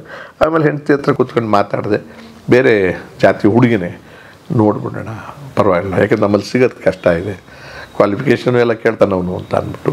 ಆಮೇಲೆ ನಮ್ಮ ಶ್ರೀಮಂತ ಸ್ವಲ್ಪ ನೋಡಿ ಅದೇ ಕಂಡೀಷನ್ ಹಾಕಿದ್ದು. ಓಕೆ ಆಗಲಿ, ಯಾರಾದರೂ ಆಗಲಿ ತೊಂದರೆ ಇಲ್ಲ, ಸಂಸ್ಕಾರ ಇರೋರು ಯಾರು ಬೇಕಾರಾಗಲಿ, ಆದರೆ ಜಾತಕ ನೋಡಿದೆ ನನ್ನ ಮದುವೆ ಮಾಡಲಿ ಆಯ್ತಮ್ಮ, ಅದನ್ನು ತೋರಿಸೋಣ, ಏನೋ ಮಾಡೋಣ, ಫಸ್ಟ್ ಹುಡುಗಿ ನೋಡ್ಕೋಣ. ಓಕೆ ನಂದು ಓಕೆ ಅಂತ ಇಬ್ಬರು ಕೂತ್ಕೊಂಡು ಹೇಳೋದು. ಅವ್ನು ಹೇಳಿದಿಷ್ಟೇ, ನೀವು ಹುಡುಗಿ ನನಗೆ ಚೆನ್ನಾಗಿರಬೇಕು, ಚೆನ್ನಾಗಿರೋದು ನಾವೇನು ಕೆಟ್ಟದ್ದು ಮಾಡೋಕ್ಕೆ ನಮಗೇನು ಗ್ರಾಚಾರ ನೀವು ಸರಿ ಬಿಡೋ, ಆಮೇಲೆ ಸಿಗೋದು ಎಂಥದ್ದು ಹಣೆ ಬರೋನು ಅಂತ ಇರುತ್ತೆ ಅಂತ ಹೇಳಿದೆ. ಅದಾಗಿ ಸ್ವಲ್ಪ ದಿವಸಕ್ಕೆ ನಾವು ಟೂರ್ ಹೊಟ್ಟು ಯಾವುದೋ ಕಡೆ ಪದ್ಮನಾಭ ದೇವಸ್ಥಾನಗಳ ಕಡೆ, ಅಲ್ಲಿ ಸುಳ್ಯ ಅಂತ ಇದೆಯಲ್ಲ ಮಂಗಳೂರು ಹತ್ರ, ಆ ಕಡೆಯಿಂದ ಕಟ್ಟಿಲ್ಲ ಗಿಟ್ಟಿಲ್ಲ ನೋಡಿಕೊಂಡು ಬರಬೇಕಾದ್ರೆ ಈ ಬ್ರಹ್ಮಾಂಡ ಗುರುಜಿ ಅಂತ ಒಬ್ರು ಇದಾರಲ್ಲ, ಅವ್ರು ನನಗೆ ಸಿನಿಮಾದಲ್ಲಿ ಪರಿಚಯ, ಸಿನಿಮಾದಲ್ಲಿ ಪಾತ್ರ ಮಾಡ್ತಿದ್ರು. ಕಲ್ಲಳ್ಳಿ ಹೂವಾಗಿನಲ್ಲಿ ಒಟ್ಟಿಗೆ ಕೂತ್ಕೊಂಡು ಚಿತ್ರದುರ್ಗದಲ್ಲಿ ಪಾತ್ರ ಮಾಡ್ಬೇಕಾದ್ರೆ ಅವನಿಗೆ ಸ್ವಲ್ಪ ಶಾಸ್ತ್ರಜ್ಞಾನ ಬೇರೆ ಇತ್ತು, ಅದೆಲ್ಲ ಹೇಳ್ತಿದ್ದ. ಈಗ ದೊಡ್ಡ ಪಂಡಿತರೇನೋ ಆಗ್ಬಿಟ್ಟಿದ್ದಾರೆ, ಇಲ್ಲಿ ಬಿಟ್ಟು ಸುದ್ದಿ ಮಾಡಿದ್ದಾರೆ, ಒಳ್ಳೇದಾಗ್ಲಿ ಅವ್ರಿಗೆ. ಮನಸ್ಸಿನಲ್ಲಿ 106 ಚಿಂತೆ ಕಾಡ್ತಿದೆ, ಅದು ನಿನ್ನ ಮುಖದಲ್ಲಿ ಕಾಣ್ತಿದೆ, ಸದ್ಯದಲ್ಲೇ ಒಂದು ಕಂಟಕ ಕಾದಿದೆ. ಅವರ ಪರಿಚಯ ಇದ್ದಿದ್ದರಿಂದ ಅವಾಗ ಅವ್ರ ಜೊತೆಲೆಲ್ಲ ಓಡಾಟಕ್ಕೆ ಸಿಕ್ಕಿದಾಗ, ನೀವು ಅಲ್ಲಿ ಹೋಗ್ತಾ ಇದ್ದೀರಾ ಸುಳ್ಯದಲ್ಲಿ, ಅಲ್ಲಿ ಜಯಮ್ಮನವರು ಅಥವಾ ಅವ್ರ ಯಜಮಾನರು ಕುಟುಂಬದವರು ಎಲ್ಲ ಮನೇಲಿದ್ದಾರೆ, ಅವರು ಭಾರಿ ಒಳ್ಳೆಯವರು, ನೀವು ಹೋಟ್ಲಿಗೆ ಹೋಗೋಕೆ ಇಷ್ಟಪಡಲ್ಲ, ಅವ್ರ ಮನೆಗೆ ಹೋಗಿ ಹೇಳ್ತೀನಿ ಅಂತ ಅವ್ನು ಫೋನ್ ಮಾಡಿ ಹೇಳ್ದೆ. ಜಯಮ್ಮನವ್ರು ಮನೆಗೆ ಹೋದ. ಪಾಪ ತುಂಬ ಪ್ರೀತಿಯಿಂದ ಮುಖ್ಯಮಂತ್ರಿ ಚಂದ್ರ ಅಂತ ಕರೆದ್ರು, ಹೆಣ್ಮಕ್ಳಿಗೆಲ್ಲ ಪರಿಚಯ ಮಾಡಿದ್ರು. ಒಂದು ಹೋಗಿದ್ದ ಘಟನೆ. ಅವಾಗ ಮಾತಾಡ್ತಾ ಕೂತಿದ್ದಾಗ, ನಿಮ್ಗೆ ಎಷ್ಟು ಮಕ್ಕಳು, ನಿಮ್ಮ ಮಾಮೂಲಿ ತಾನೆ ಅದು, ನಿಮ್ಮ ಗಂಡು ಮಕ್ಳು ಏನು ಮಾಡ್ತಾರೆ, ನಮ್ಮನ್ನು ಫೋಟೋಗ್ರಾಫರ್, ನಮ್ಮ ಮನೇಲಿ ಹಿಂಗಿದೆ ಮದುವೆ ಮಾಡ್ಬೇಕು ಅಂತ ಇದ್ದೀವಿ. ಹೌದೇನು, ಯಾವ ಸಮಾಜ, ಮಾಮೂಲಿ. ಇಲ್ಲಮ್ಮ ನಾವು ಸಮಾಜ ಒಂದು ಸಮಾಜ ಇದೆ, ನಾವೇನು ಸಮಾಜ ಹುಡುಗಿಬೇಕು, ನಮಗೆ ಈಗ ಅರ್ಜೆಂಟಾಗಿ ಮದುವೆ ಮಾಡ್ಬೇಕು ನಮ್ಮ ಮಗನಿಗೆ. ಅವ್ನಿಗೆ ಓದವನೇ ಒಳ್ಳೆಯವನು, ನನಗೆ ಗೊತ್ತಿರೋ ಥರದಲ್ಲಿ ಒಳ್ಳೆಯವನು, ಕುಡಿಯೋಲ್ಲ, ಇದೆಲ್ಲ ಆಗಲ್ಲ, ಸಾಧು ಪ್ರಾಣಿ ಅಂತ ಎಲ್ಲ ಹೇಳಿದ್ರು. ಆ ಬ್ರಹ್ಮಾಂಡರನ್ನು ನಮ್ಮ ಬಗ್ಗೆ ಅವರು ಹೇಳಿದ್ರು ಅಂತ ಕಾಣಿಸ್ತು. ಸರಿ, ನಾನು ನಮ್ಮ ಹೆಂಡ್ತಿ ಅಲ್ಲೇ ಊಟ ಮಾಡ್ಕೊಂಡು ತಿಂತಿರ್ಬೇಕಾದ್ರೆ, ಸರ್ ಇಲ್ಲಿ ಪಕ್ಕದಲ್ಲಿ ಪುತ್ತೂರು ಅಂತ ಇದೆ, ಅಲ್ಲೊಬ್ರು ಇಂಜಿನಿಯರ್ ನಮ್ಗೆ ಆತ್ಮೀಯರು, ಅದೇ ರವಿಕುಮಾರಿಗೆ ಯಾರು ಬೀಗರಾಗಿದ್ದಾರೋ ಅವರು, ಲತಾ ಅಂತ ಅವರಿದ್ದಾರೆ. ಅವ್ರ ಮನೇಲಿ 2 ಹೆಣ್ಮಕ್ಳಿದ್ದಾರೆ, ಈ ಮನೇಲಿ 2 ಗಂಡು ಮಕ್ಕಳಿದ್ದಾರೆ ಅಂತ ರೇಗಿಸ್ಕೊಂಡು ಒಂದು ಕೆಲಸ ಮಾಡಿ, ಭಾಳ ಸುಂದರವಾಗಿದ್ದಾಳೆ, ನಾನು ನೋಡಿದ್ದೀನಿ, ಸುಂದರಿನೇ, ನಾವು ಇವ್ರಿಗೆ ಹೇಳಿದ್ದು ನಿಮ್ಮ ಥರನೇ ಇದ್ದಾಳಮ್ಮ ಅಂತ ನನ್ನ ಹೆಂಡ್ತಿನ ಹೇಳಿ, ಅವರು ಇನ್ನೂ ಓದ್ತಾ ಇದ್ದಾರೆ, ಮದುವೆ ಮಾಡ್ತಾರೋ ಇಲ್ವೋ ಗೊತ್ತಿಲ್ಲ, ವಿಚಾರಿಸ್ಬೋದಲ್ಲ, ನೀವು ಒಂದು ಕೆಲಸ ಮಾಡಿ ವಿಚಾರಿಸಿ ಹೇಳಿ, ಒಂದು ಕೆಲಸ ಮಾಡೋಣ, ನಾನು ಮಾತಾಡಿರ್ತೀನಿ, ಈಗ ಒಬ್ರು ಮಾಡ್ತಾರೆ ಅಂತ, ನೀವೇ ಫೋನ್ ಮಾಡಿ ಮಾತಾಡ್ಬಿಡಿ ಸರ್, ಇದು ಇಂಟರ್ ಕ್ಯಾಸ್ಟ್ ಮ್ಯಾರೇಜ್ ಆಗಿರೋದ್ರಿಂದ ಸೂಕ್ಷ್ಮ ಇರುತ್ತೆ. ಆಯ್ತು, ಈಗ ನಮಗೆ ಮದುವೆ ಮಾಡಬೇಕಲ್ಲ, ಇವನು ಒಪ್ಪಿಗೆ ಕೊಟ್ಬಿಟ್ಟವನ್ನೆಲ್ಲ ಅಂತ ಬಂದು ಬೆಂಗಳೂರಿಗೆ. ಅವ್ರು ಕೇಳ್ದೋ ಇಲ್ಲ, ಅವ್ರು ಕೇಳ್ದೋ, ಅವ್ರೇನು ಬೇಜಾರು ಮಾಡ್ಕೊಳ್ಳಿಲ್ಲ, ಆದರೆ ಸದ್ಯಕ್ಕೆ ಮದುವೆ ಮಾಡಿಸ್ತಿಲ್ಲ, ಇನ್ನೂ ಫೈನಲ್ ಇಯರು MTech ಓದ್ತಿದ್ದಾಳೆ ಇಂಜಿನಿಯರಿಂಗು, ಎಲ್ಲಿ ಬೆಂಗಳೂರಿನಲ್ಲೇ ಜೈನ್ ಕಾಲೇಜಲ್ಲಿ. ಸರಿ, ನಂಬರ್ ಕೊಡೆ ಇಂಜಿನಿಯರ್ದು, ಅವ್ರು PW ಇದು ಇಂಥದ್ದು PWDನಲ್ಲಿ ಇಂಜಿನಿಯರ್, ಜೂನಿಯರ್ ಇಂಜಿನಿಯರು. ಫೋನ್ ತೊಗೊಂಡು ರವಿಕುಮಾರ್ ತೊಗೊಂಡೆ, ಯಾರು ಇಂಜಿನಿಯರ್ ರವಿಕುಮಾರ್, ನಾನೇ ಸರ್, ನಾನು ಮುಖ್ಯಮಂತ್ರಿ ಚಂದ್ರ, ಅವ್ರು ಹೌಹಾರ ಅಲ್ಲೇನೆ ಮುಖ್ಯಮಂತ್ರಿ ಚಂದ್ರು ಅಂತ. ಅಷ್ಟೊತ್ತಿಗೆ ಮಾಹಿತಿ ಹೋಗಿತ್ತಲ್ಲ, ಅವ್ರು ಹೇಳಿರ್ತಾರೆ, ಸರ್ ಏನು ಗಾಬರಿ ಆಗ್ಬಿಟ್ಟು, ನಾನು ನಿಮಗೆ ಮನುಷ್ಯನೇ, ಹೀಗಿದೆ ಕತೆ, ನಿಮ್ಮ ಹುಡುಗಿನ ತೋರಿಸ್ತಿದ್ದಾರೆ, ಫೋಟೋ ನೋಡಿದ್ವಿ ನಾವು, ಇನ್ನೊಂದು ಸತಿ ನಿಮ್ಮ ಮಾತು ಕೇಳ್ಬಿಟ್ಟು ಮುಂದುವರಿಯೋಣ ಅಂತ. ನೀವು ಇಂಟರ್ ಕ್ಯಾಸ್ಟ್ ಮ್ಯಾರೇಜಿಗೆ ಸಿದ್ಧ ಇದ್ದರೆ, ನಮ್ಮ ಹುಡುಗ ಇಷ್ಟು ಓದಿದ್ದಾನೆ, ನಮ್ಮ ಮನೆ ಹಿಂಗಿದೆ, 2 ಗಂಡು ಮಕ್ಕಳು, ಹೆಣ್ಮಕ್ಳಿಲ್ಲ, ನಿಮ್ಗೆ ಹೆಣ್ಮಕ್ಳಿದ್ದಾರೆ, ಆ ಹುಡುಗಿ ಒಪ್ಪಂದ ಇದರ ಶುರು ಮಾಡೋಣ ಅಂದರೆ ಮಾಡೋಣ, ನಮಗೇನೋ ನಿಮಗೆ ಜಾತಿ ಇದೆ ತೊಂದರಿಲ್ಲ, ಇಲ್ಲ ನಾವು ಕ್ಷತ್ರ ಕೋಟಾ ಕ್ಷತ್ರಿಯನೋ ಏನೋ ಹೇಳಿದ್ರು ಅವರು, ಮಾಡೋಣ. ಸ್ವಲ್ಪ ಅನ್ಮಂದು ನಾನು ಹೆಂಡತಿ ಹತ್ರ ಮಾತಾಡಿ ಹೇಳ್ತೀನಿ, ನಮ್ಮ ಅಣ್ಣ ತಮ್ಮದರಿಗೆಲ್ಲ ಹೇಳ್ಬಿಟ್ಟು ಹೇಳ್ತೀನಿ. ಅವ್ರು ಒಟ್ಟು ಬಾಯ ಮುಖ್ಯಮಂತ್ರಿ ಚಂದ್ರು ಅವ್ರ ಮನೆಗೆ ಏನೇನು ಕತ್ತೀನೋ ಹೆಂಗೆ ಕೊಡೋದಪ್ಪ ಅಂತಲೋ ಏನೋ ಆ ಥರದ್ದು ಭಯ ಇರ್ತಲ್ಲ ಸಾ ದೊಡ್ಡ ಮನೆ. ಅವರು ಆ ಲೆವೆಲ್ ನಾವಲ್ಲ ಅಂತ, ಅವ್ರಿಗೆ ಇಂಜಿನಿಯರ್ ಆಗಿದ್ರು ಕೂಡ ಅಂತ. ಸರಿ ಹೇಳಿದ್ರು, ಬರಲಿಲ್ಲ ಫೋನು, ಮತ್ತೆ ಫೋನ್ ಮಾಡಿ, ಒಂದು ಕೆಲಸ ಮಾಡಿ ಮಾತಾಡಿ ನಿಮ್ಮ ಹುಡುಗಿ ಅವಳು ಇಲ್ಲಿ ಬಿಲ್ಕುಲ್ ನಮ್ಮ ಪೂರ್ತಿ ಆಗೋವರೆಗೂ ಆಗಲ್ಲ ಅಂತ ಏನೋ ಹೇಳಿದ್ದಾಳೆ. ಸ್ಟಡೀಸ್ ಮುಗಿಯೋರ್ಗಾಗಲ್ಲ. ಸರಿ, ಅವ್ರ ತಾಯಿಗೂ 2-3 ಸತಿ ನಾನು ಫೋನ್ ಮಾಡಿದಾಗ ನಾನು ಅವ್ರನ್ನ ಇಸ್ಕೊಂಡು ಒಂದು ಕೆಲಸ ಮಾಡೋದಮ್ಮ, ಜಯಮ್ಮನವ್ರ ಸ್ನೇಹಿತರು ನೀವು, ನಮಗೂ ನೀವು ಸ್ನೇಹಿತರೆ, ಅಲ್ಲಿ ಬಂದಾಗ ಅದ್ರ ಊಟ ತಿಂಡಿ ನಾನು ಮಾಡ್ಕೊಂಡು ಸ್ನೇಹಕ್ಕಾಗಲಿ, ಅದಕ್ಕೆ ಒಪ್ಪೋದು ಬಿಡೋದು ಹುಡುಗ ಹುಡುಗಿನ ಒಂದು ಸತಿ ಮಾತಾಡೋಕ್ಕೆ ಬಿಡೋಣ, ಒಪ್ಕೊಂಡ್ರೆ ಒಪ್ಕೊಳ್ಳಿ, ಇಲ್ಲದ್ರೆ ಬಿಟ್ಬಿಡೋಣ, ನಿಮಗೆ ಆಸಕ್ತಿ ಇದೆ, ಒಂದು 2-3 ದಿವಸದಲ್ಲಿ ಏನು ಅನ್ನಿಸ್ತು ಗೊತ್ತಿಲ್ಲ, ಮಾತಾಡ್ಕೊಳ್ಳಿ, ಪರವಾಗಿಲ್ಲ, ಮದುವೆ ಅವ್ರಿಗೂ ಮದುವೆ ಮಾಡೋಣ ಅಂತ ಅನಿಸ್ತಿದೆ. ಹುಡುಗನ ಫೋಟೋ ಎಲ್ಲ ನೋಡಿದ್ದಾರೆ, ಇನ್ನೆಲ್ಲ ತಿಳ್ಕೊಂಡಿರ್ತಾರೆ ಅವರನ್ನು ಕೂಡ, ಯಥಾ ಪ್ರಕಾರ ಚಂದ್ರು ಅವ್ರ ಮನೆಯವ್ರು ಯಾರು ಅಂತ. ಇವು ಹುಡುಗಿ ತಿಳ್ಕೊಂಡಿರೋದು ಏನಾದ್ರು ಸಿಹಿ ಚಂದ್ರು ಮಗ ಅಂತ, ಚೆನ್ನಾಗಿ ಮಾಡ್ತಾರೆ ಅಡುಗೆ, ನಾನು ಅವ್ರ ಮನೆಗೆ ಸೊಸೆಯಾಗಿ ಹೋದ್ರೆ ನಮಗೂ ಅಡುಗೆ ಸಿಗುತ್ತೆ, ಈ ಥರದ ಲೆಕ್ಕಾಚಾರ, ಅವಳು ಕಿಚನ್ಗೆ ಹೋಗಂಗಿಲ್ಲ, ಆ ಥರದ ಲೆಕ್ಕಾಚಾರ ಅದು. ಆಮೇಲೆ ಇಲ್ಲಿ ಓದ್ತಾ ಇದ್ಲು, ಆಮೇಲೆ ಫೋನ್ ಮಾಡಿ ನಿಮ್ಮ ತಂದೆಯವ್ರ ಹತ್ರ ಮಾತಾಡಿದ್ದೀನಿ, ಹೇಳಿರ್ಬೇಕು ನಿನಗೆ, ನೀನೇನು ಆಗಲ್ಲ ಅಂದರೆ ಸಂತೋಷ, ಅದೆಲ್ಲ ಬೇಡ, ಪರಿಚಯ ಆಗಲಿ, ಬಾ ಅಮ್ಮ ಹತ್ರ ಇದೆ, ನಾನು ಕಾರ್ ಕಳಿಸ್ತೀನಿ, ಬಾ ನೀನು ನಮ್ಮ ಮನೆ ನೋಡು, ನಮ್ಮನ್ನು ನೋಡು, ಮಾತಾಡು, ನೀವು ಆಗ್ಬೇಕು ಅಂತ ಅನ್ಸಿದ್ರೆ ಆಮೇಲೆ ಯೋಚನೆ ಮಾಡಿ, ಇದಕ್ಕಪ್ಪ ಬೈಂಡಿಂಗ್ ಏನಿಲ್ಲ, ಕಡ್ಡಾಯ ಏನಿಲ್ಲ ಅಂತ ಹೇಳಿದೆ. ಆಗ ಅವ್ರ ಮನೆಯವರು ಒಪ್ಪಿ ಕಳಿಸಿದ್ರು. ಅವಳಿಗೆ ಭಯ ಬಿದ್ದು ಅವಳಿಬ್ಬರು ಸ್ನೇಹಿತರನ್ನ ಜೊತೆ ಹಾಕ್ಕೊಂಡು ನಮ್ಮನೆಗೆ ಬರೋಕ್ಕೆ. ಕಾರಲ್ಲಿ ಒಬ್ಬರೇ ಬರ್ದ್ರೆ ಅದು ಡ್ರೈವರ್ ಕಳಿಸಿದ್ದೆ. ಅವರಿಬ್ಬರು ಕ್ಲಾಸ್ಮೇಟ್ಸ್ನು ಹಾಕ್ಕೊಂಡು ಬರ್ತೀನಿ. ಆಮೇಲೆ ಹೇಳಿದೆ ಇಲ್ಲಿಗೆ ಬಂದ್ರಿ ಮನೆಗೆ? ಇಲ್ಲ ಬರಲಿಲ್ಲ, ಮಾತಾಡೋಕ್ಕೆ ಮುಂಚೆ ಇದಕ್ಕೆ ಹುಡುಗನ ಜೊತೆ ಮಾತಾಡೋದಕ್ಕೆ, ಭೇಟಿ ಆಗೋಕ್ಕೆ ಅವಳಿಗೆ ಭಯ. ಸರಿ, ಇವನು ಯಾವುದೋ ಒಂದು ಡೇಟ್ ಕೊಟ್ಟವನೇ, ಇವನು ಫೋನ್ ಮಾಡಿ ಬನ್ನಿ ನಾವು ಮಾತಾಡೋಣ, ಆದರೆ ನೋಡೋಣ, ಯೋಚನೆ ಮಾಡೋಣ ಅಂದವನು. ಆವತ್ತು ಕಾಫಿ ಡೇಗೋ ಎಲ್ಲೋ ಇಲ್ಲಿ ಜಯನಗರದಲ್ಲಿ ಕರ್ಕೊಂಡೋಗಿದ್ದಾನೆ. ಅವರಿಬ್ಬರು ಬಂದವರು ಅವಾಗ ಸ್ಪೈಸ್ ಥರ, ಅಂದರೆ ಅವ್ರು ಬೇರೆ ಟೇಬಲ್ ಕೂತ್ಕೊಂಡು ಇವರಿಬ್ಬರು ಮಾತಾಡೋದು. ಭಯ ಅನ್ನೋದು ಇರುತ್ತಲ್ಲ ಸರ್ ಹೆಣ್ಮಕ್ಳಿಗೆ. ಅದು ಮುಖ್ಯಮಂತ್ರಿ ಚಂದ್ರ ಮನೆ ಅಂತಲೋ ಏನೋ, ಅದು ಶ್ರೀಕೈ ಚಂದ್ರ ಅಂತ ಹಾಕಿ ತಿಳ್ಕೊಂಡಿರೋದು. ಆಮೇಲೆ ಕೂತ್ಕೊಂಡ್ರಂತೆ, ಏನು ತೊಗೋತೀರಾ ಅಂದವನೇನು, ನೀವೇನು ತೊಗೊತೀರಾ ಅಂತ. ಕಾಫಿ ನನಗೇನು ಬೇಡ ಅಂದವನೇ. ಯಾಕೆ ಅಂದರೆ ಇವತ್ತು ಸಂಕಷ್ಟ ದಿನ, ನಾನು ಉಪವಾಸ ಇರ್ತೀನಿ. ಅವನು ಉಪವಾಸ ಮಾಡ್ತಾನೆ. ಸಂಕಷ್ಟ ದಿವಸ ಏನು ತೊಗೊಳ್ಳಲ್ಲ ಸರ್, ಅವ್ನು ಕರೆದ್ರೆ ಅಂಥ ದಿವಸ ಕರೆಯೋದ ಹುಡುಗಿನ ನೋಡೋಕ್ಕೆ. ಹುಡುಗಿಗೆ ಏನಾದ್ರು ಕೊಡಿಸ್ಬೇಕಾದ್ರೆ ಇವನು ತಿನ್ಬೇಕಲ್ವ. ಆ ಹುಡುಗಿ ಗಾಬರಿ ಆಗ್ಬಿಟ್ಟು ಸರಿ ನನಗೂ ಏನು ಬೇಡ, ಈಗ ಒಬ್ಬಳೇ ತೊಗೊಳ್ಬೇಕಲ್ಲ ಅಂತ. ಅಲ್ಲಲ್ಲ ನೀವು ತೊಗೊಳ್ಳಿ, ನಾನು ಅವಳೇ ಎಲ್ಲೋ ಒಂದು ಕಡೆ ಬಂದಿರ್ಬೇಕು ನಮ್ಮ ಪುಟ್ಟಿಗೆ. ಕೇಳಿ ಅವಳನ್ನ ಕೇಳಿದ್ರೆ ಗೊತ್ತಾಗುತ್ತೆ, ಇಂಥ ಅಮಾಯಕ ಕಟ್ಕೊಳ್ಳೋದು ಒಳ್ಳೇದು ಅಂತ ಕಾಣಿಸುತ್ತೆ ಅಂತ ಏನೋ ಅನಿಸಿರ್ಬೇಕು. ಅಂದರೆ ಇಷ್ಟು ದೇವರು ದಿಂಡ್ರು ಪೂಜೆ ಎಲ್ಲ ಮಾಡ್ತಿದ್ದಾರೆಲ್ಲ, ಏನು ಬರ್ತಾರೆ. ಆಮೇಲೆ ಏನಾಯ್ತು ಗೊತ್ತಿಲ್ಲ, ಅದು ಮಾತುಕತೆ ಆಯಿತು. ಕಾಫಿ ಕುಡಿದ್ರು ಏನೋ ಅವ್ರನ್ನೇ ಕೇಳಬೇಕು. ಹೊರಟೋದ್ರು ಒಂದು 3-4 ದಿವಸ ಆಗಿರ್ಬೋದು. ಆಮೇಲೆ ಗೊತ್ತಿಲ್ಲ, ಸಡನ್ನಾಗಿ ನಂದು ಏನು ಅಭ್ಯಂತರ ಇಲ್ಲ ಮಾಡ್ಕೊಳ್ಳೋಕ್ಕೆ ಅಂತ ಅವ್ರ ಕಡೆಯಿಂದಲೂ ಬಂತು. ಆ ಹುಡುಗಿ ಆದರೆ ನಮಗೇನು ತೊಂದರೆ ಇಲ್ಲ, ಇಷ್ಟ ಆಗುತ್ತೆ, ಎಂಟಕ್ಕೆ ಓದಿದ್ದಾರೆ ಹಾಗೆ ಹೀಗೆ. ಸರಿ, ನಮ್ಮ ಮನೆಗೆ ಶುರು ಮಾಡಿ ಬರ್ತೀವಿ ಇಂಥ ದಿವಸ ನೋಡೋಣ, ಇಬ್ಬರು ಒಪ್ಪಿದಾರಲ್ಲ ಅಂತ ಅಂದಮೇಲೆ ಅವರು ಸ್ವಲ್ಪ ಗಾಬರಿ. ಅಣ್ಣ ತಮ್ಮದಿರೆಲ್ಲ ಉಳಿ ಹಿಂಡಕ್ಕೂ ಪ್ರಯತ್ನ ಪಟ್ಟಿರ್ತಾರೆ. ಜಾತಿ ಇವ್ರ ಮನೆಗೆ ಹುಡುಗಾಟ, ನಾನು ಹತ್ತರಲ್ಲಿ ಏನೋ ಹೇಳಕ್ಕೆ ಬರ್ತಿರೋದು. ಆಯಿತು, ನಾನು ನನ್ನ ಹೆಂಡತಿ ತೀರ್ಮಾನ ಮಾಡಿದೆ, ಒಂದು 5 days ನೋಡೋಕೆ ಬರ್ತಾ ಇದ್ದೀವಿ, ಆಗುತ್ತೆ ಬಿಡುತ್ತೆ, ಆಮೇಲೆ ನೋಡೋಣ ನಡ್ರಿ ಅಂತ ಹೋದ. ಹುಡುಗಿ ಏನು ಬಂದಿರಲಿಲ್ಲ, ಹುಡುಗನೂ ಕರ್ಕೊಂಡೋಗಿಲ್ಲ. ಹೋಗಿ ನೋಡ್ದೋ, ಅಲ್ಲ ಆಯಿತು ಮಾಡ್ಕೊಳ್ತೀರಾ. ಇನ್ನೊಂದು ವಿಚಾರ ಹೇಳ್ಬಿಡ್ತೀನಿ, ಕ್ಲಿಯರಾಗಿ ಹೇಳ್ತೀನಿ, ನನ್ನ ಕುಟುಂಬದವ್ರನ್ನೂ ಸೇರಿಸ್ಕೊಳ್ಳಲ್ಲ ಇದರಲ್ಲಿ, ನಿಮ್ಮ ಕುಟುಂಬದವ್ರನ್ನೂ ಸೇರಿಸ್ಕೊಬಿಡಿ ಮಾತುಕತೆಗೆ. ಯಾಕೆಂದರೆ ಎಲ್ಲರಲ್ಲೂ ಕೂಡ ನಿಮ್ಮ ದೃಷ್ಟಿ ನನ್ನ ದೃಷ್ಟಿನೇ ಇರೋದಿಲ್ಲ. ಕೆಡಿಸೋರು ಇರ್ತಾರೆ, ಒಳ್ಳೇದು ಮಾಡೋರು ಇರ್ತಾರೆ. ನಿಮ್ಮ ಮನೇಲಿ ಹಂಗಿದ್ದಾರೆ ಅನ್ಕೋಬೇಡಿ. ಬೇಡ, ನಾವು ನೀವು ಡಿಸಿಷನ್ ತೊಗೊಳ್ಳೋಣ, ಆಮೇಲೆ ಹೇಳೋಣ. ಅವ್ರು ನಮ್ಮ ಮನೇಲಿ ಮದುವೆ ಬನ್ನಿ ಅಂತ ಕರೆಯೋಣ, ಎಷ್ಟೇ ಹತ್ರದವ್ರು ಇರಲಿ ಅಂತ ಹೇಳಿದೆ. ಏನು ಹಿಡಿಸ್ತವ್ರಿಗೆ, ಆಯ್ತು ಹಂಗೆ ಮಾಡಿ ಅಂತ ಅಂದರು. ಸರಿ, ಮದುವೆ ಫೈನಲೈಸ್ ಆಯಿತು. ಆಮೇಲೆ ಅವ್ರಿಗೆ ಒಂದೇ ಒಂದು ಭಯ, ಅವ್ರ ಚಿಕ್ಕಪ್ಪನೊಬ್ಬರನ್ನ ಮಧ್ಯೆ ಬಿಟ್ಟು ಆ ಕೊಡೋದು ತೊಗೊಳೋದು ಕೇಳಿ. ಅಂದರೆ ಇವರು ಜೀನ್ಸ್ ಸಿಕ್ಕಾಬಿಟ್ಟು ಏನಾದರೂ ಎಕ್ಸ್ಪೆಕ್ಟ್ ಮಾಡಿಬಿಟ್ಟಿದ್ರೆ ನಮ್ಮ ಗತಿ ಏನಿಲ್ಲಿ ಅಂತ ಅವರು ಅದು ನನ್ನ ಮನಸ್ಸಿನಲ್ಲಿತ್ತು. ಆಮೇಲೆ ಅವರು ಅವಳಿಗೆ ಕರ್ಕೊಂಡೋಗಿ ಕೊಡೋದು ತೊಗೊಳೋದು, ಅಲ್ಲೇ ಹೇಳ್ತೀನಿ ಬನ್ನಿ, ನಿಮ್ಮ ಹತ್ರ ಯಾಕೆ ಹೇಳೋದು, ಅಲ್ಲೇ ಹೇಳ್ತೀನಿ ಬನ್ನಿ ಅಂತ ಕರ್ಕೊಂಡು ಹುಡುಗಿನ ನೀವು ಕೊಡೋದು, ಹುಡುಗನ ನಾವು ತೋರಿಸ್ತೀವಿ, ಹುಡುಗಿನ ಕರ್ಕೊಂಡು ಹೋಗೋದು. ಇಷ್ಟೇ ಕೊಡೋದು ತೊಗೊಳೋದು. ಅಂದರೆ ನೀವು ಹುಡುಗಿನ ಕೊಡೋದು, ನಾವು ತೊಗೊಳೋದು ಹುಡುಗಿನ, ಇನ್ನೇನು ಕೊಡಬೇಕಾಗಿಲ್ಲ. ಇನ್ನೂ ಮುಂದುವರೆದು ಹೇಳ್ತಿದ್ದೀನಿ, ಮದುವೆನ ನಿಮ್ಮ ಥರದಲ್ಲಿ ಏನು ಸಂಪ್ರದಾಯದು ಮಾಡಿ, ಆದರೆ ದೇವಸ್ಥಾನದಲ್ಲಿ ಮಾಡಿ ದುಡ್ಡು ಉಳಿಸ್ಕೊಳ್ಳಿ. ನಾವು ಒಪ್ಪಿದ್ದೀವಿ. ದೇವಸ್ಥಾನದಲ್ಲಿ ಖರ್ಚು ಮಾಡೋಕ್ಕೆ ಸಾಧ್ಯ ಇದ್ದರೆ ಒಂದು ರಿಸೆಪ್ಷನ್ ಮಾಡಿ, ಧೂಮ್ ಅಂತ ಮಾಡಬೇಡಿ, 100,000 ಜನ ಕರಿಬೇಡಿ. ಹಣಕಾಸಿನ ವಿಚಾರದಲ್ಲಿ ತಲೆನೇ ಕಟ್ಸ್ಬಿಟ್ಟು ನೀವು ಒಂದು ಮಾಂಗಲ್ಯ ತಲೆ ನಾವು ಕಟ್ಬಿಟ್ಟು ಕರ್ಕೊಂಡು ಹೋಗಿ, ನಿಮಗೆ ನಮ್ಮದು ಹೊಣೆ ಬರ ಅಂತ ಹೇಳಿದೆ. ನಾನು ನನ್ನ ಹೆಂಡತಿ ಇಬ್ಬರು, ಅವ್ರಿಗೆ ಒಂಥರ ಫೀಲ್ ಆಯಿತು ಅನಿಸುತ್ತೆ. ಆಮೇಲೆ ಎಲ್ಲದಕ್ಕೂ ಒಪ್ಕೊಂಡು ಆಮೇಲೆ ದೇವಸ್ಥಾನದಲ್ಲೇ ಮದುವೆ ಮಾಡಿ, ದೇವಸ್ಥಾನದಲ್ಲಿ ಅಂದರೂ ಅವರೊಂದು 300-400 ಜನ ಕರೆದೇ ಬಿಟ್ಟರು. ಮಾಡ್ಕೊಳ್ಳಿ ಬರಲ್ಲ, ಆಸೆ ಇದೆಯಲ್ಲ ಅಂತ ದುಡ್ಡು ಹೆಚ್ಚಿಗೆ ಖರ್ಚು ಮಾಡಿ. ಒಂದು ಕಂಡೀಷನ್, ಬೆಂಗಳೂರಿನಲ್ಲಿ ನಾನು ದೊಡ್ಡದಾಗಿ ಒಂದು ರಿಸೆಪ್ಷನ್ ಮಾಡ್ತೀನಿ, ಅದು ನನಗೆ ಬಿಟ್ಬಿಡಿ. ನಿಮ್ಮದು ಏನು ಬೇಕು, ಅಥವಾ ನೀವು ಮಾಡಲೇಬೇಕು ಅಂದ್ರೆ ಮಾಡ್ಕೊಳ್ಳಿ, ಮಾಡಬಾರ್ದು ಅಂತ ನಾನು ಹೇಳ್ತಿದ್ದೀನಿ. ನೀವು ಎಲ್ಲಿಂದಲೂ ತಂದು ಖರ್ಚು ಯಾಕೆ ಮಾಡೋಕ್ಕೆ ಹೋಗ್ಬೇಕು, ಸಾಲ ಮಾಡಬೇಡಿ ಅಂತ ಹೇಳಿದೆ. ಅವ್ರ ಪಾಪ ಮಾಡಿಕೊಡ್ಬೇಕಾದ್ದೆಲ್ಲ ಏನೇನು ಮಾಡಬೇಕು ಅಷ್ಟೇ ಚೆನ್ನಾಗೇ ಮಾಡಿದ್ರು ಅಂತ ಇಟ್ಕೊಳ್ಳಿ. ಆ ಥರ ದೇವಸ್ಥಾನದಲ್ಲಿ ಮದುವೆ ಮಾಡಿ ಅಲ್ಲೊಂದು ರಿಸೆಪ್ಷನ್ ಮಾಡಿ, ಆಮೇಲೆ ಇನ್ನೊಂದು ಕತೆ ಆಯ್ತಲ್ಲಿ. ಇವರಿಬ್ಬರು ಅಕ್ಕ ತಂಗಿದ್ರು, ಟ್ವಿನ್ಸ್ ಇದ್ದಂಗಿದ್ದಾರೆ. ನನ್ನ ನಿಖಿತಾ ಅಂತ ಅವಳ ಹೆಸರು.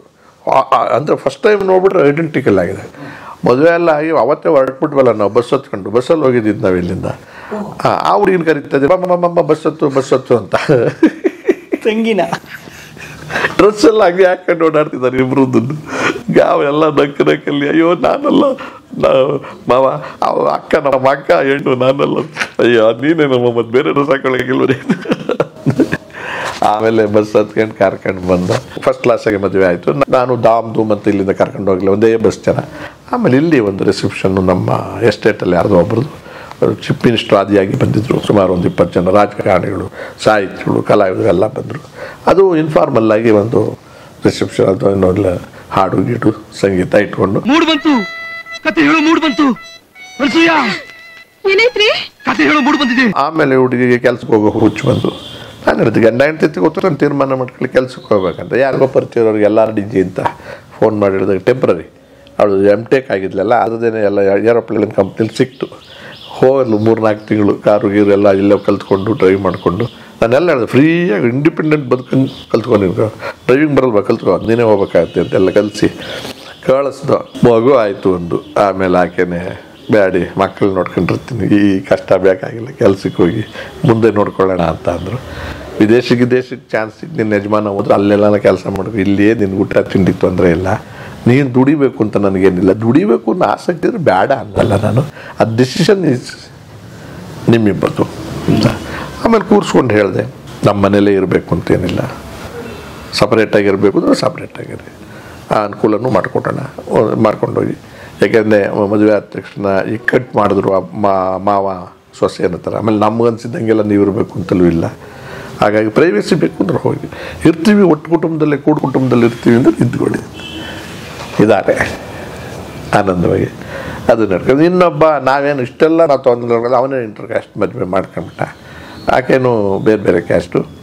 ಅದೇ ಆ ಜಾತಕ ಇದು ಅಂತ ಹೇಳಿದ್ನಲ್ಲ, ಜಾತಿ ನಮಗೆ ಬೇಕಿಲ್ಲ, ಇಬ್ಬರಿಗೂ ಒಪ್ಪಿಗೆ. ಜಾತಿ ಇದು ಒಪ್ಪಿಗೆ ಆಗಲಿಲ್ಲ.